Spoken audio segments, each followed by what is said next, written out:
Most audiophiles are buying amplifiers backwards, and it's costing them thousands in wasted upgrades. The new Saros Europa tube headphone amplifier and preamplifier challenges everything the industry has taught you about what makes great amplification. And it starts with a fully differential design that most brands won't even attempt. If you keep buying amplifiers based on power ratings and THD specs, you'll stay trapped in an endless cycle of upgrades without ever hearing what your music actually contains. Let's talk about why that matters and how we can help you break that cycle. About 20 years ago, I made what I thought was the smartest amplifier purchase of my life. I'd done all the research, compared all the specifications, read every review I could find, so I brought it home, connected it to my reference system, plugged in my best headphones, and hit play on one of my favorite recordings. And something was off. Technically, everything was there, every detail was present, but the music felt sterile. It was like listening to a perfectly executed autopsy of the recording instead of experiencing the actual performance. I kept thinking, maybe I need to break it in. Maybe I need better cables. Maybe my source isn't good enough. So I started upgrading everything around the amplifier, chasing this elusive sense of musical engagement that I knew had to be there somewhere. But here's what I eventually realized. The problem wasn't my cables, my DAC, or my source material. The problem was how I was thinking about amplification itself. I'd bought an amplifier that measured beautifully, but was designed to impress engineers, not serve the music. That realization changed everything for me. See, at Moon Audio, we'd spent years obsessing over signal paths through dragging cables. We learned that the purity of the signal matters more than anything you can measure on a spec sheet. But I kept coming back to this question. If we're preserving that signal so carefully through the cables, why do so many amplifiers just destroy all the work the moment the signal arrives? That question has driven me for 2 decades. It's why we launched Saros Audio Systems, and it's why the Europa exists. And the Europa isn't just my answer to that 20-year-old question.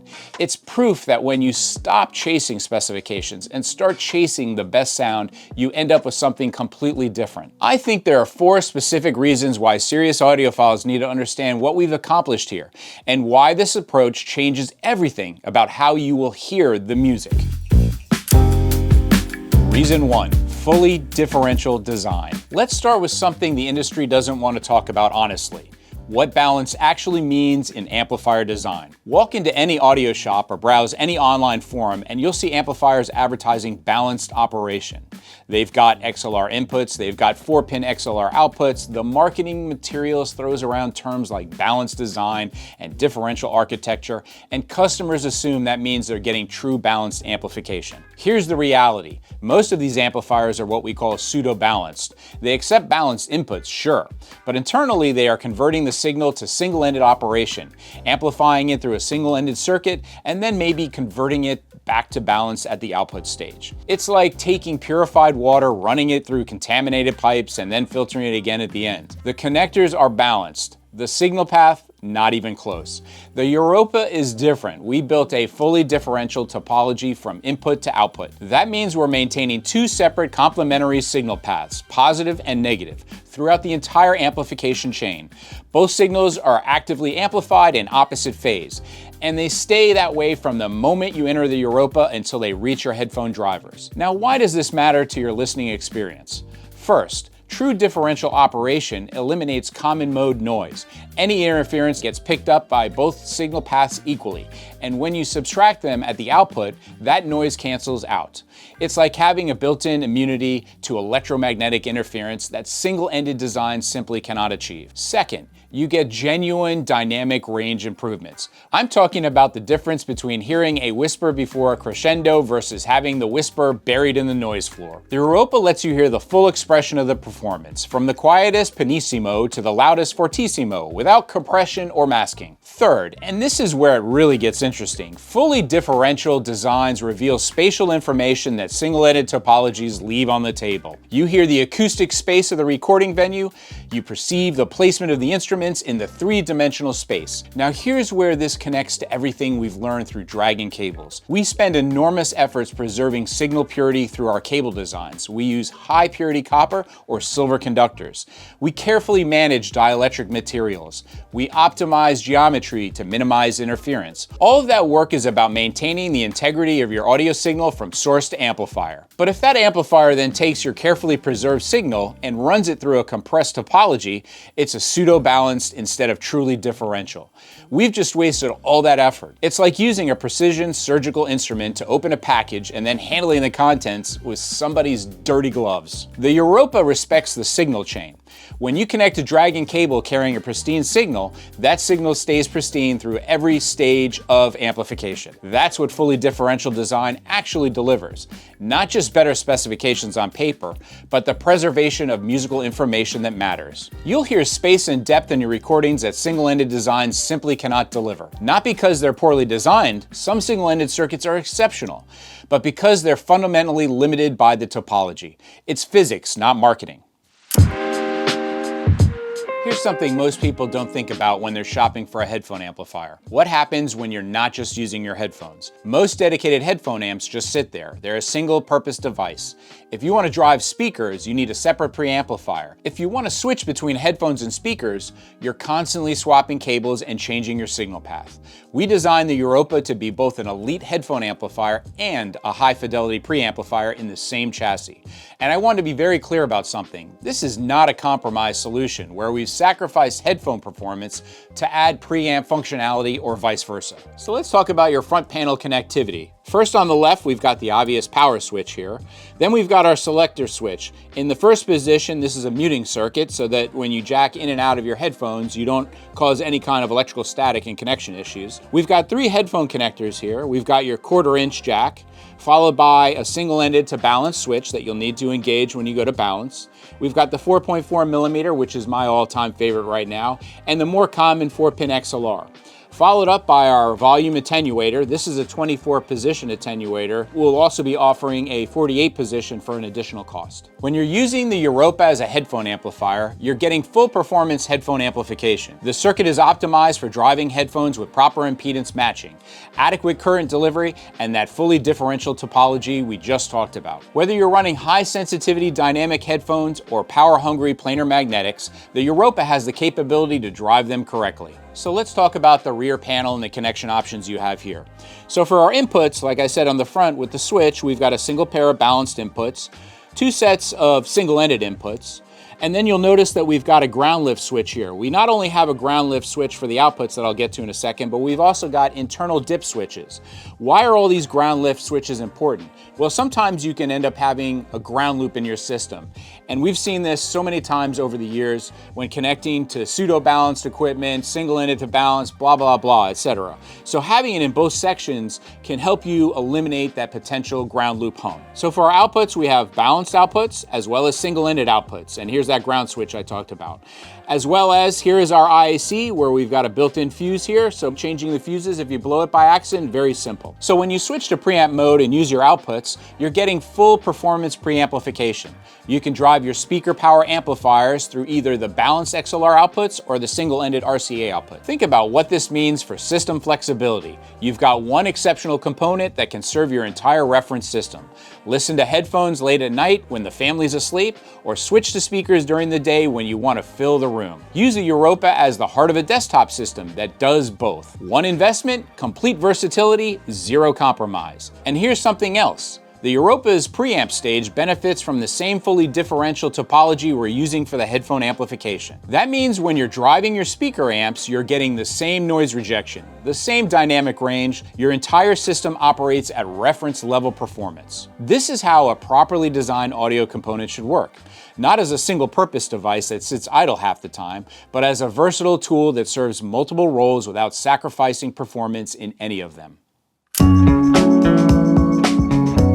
Let's talk about the tubes, because there's a lot of confusion in the market about what tube amplification actually means and what it should sound like. The Europa uses 5 carefully selected vacuum tubes in its signal path. We've got 2 6922 dual triode preamp tubes. We have 2 6H30P high current driver tubes and 1 6BW4 rectifier tube. Each of these tubes is hand selected before any Europa leaves our facility in Cary.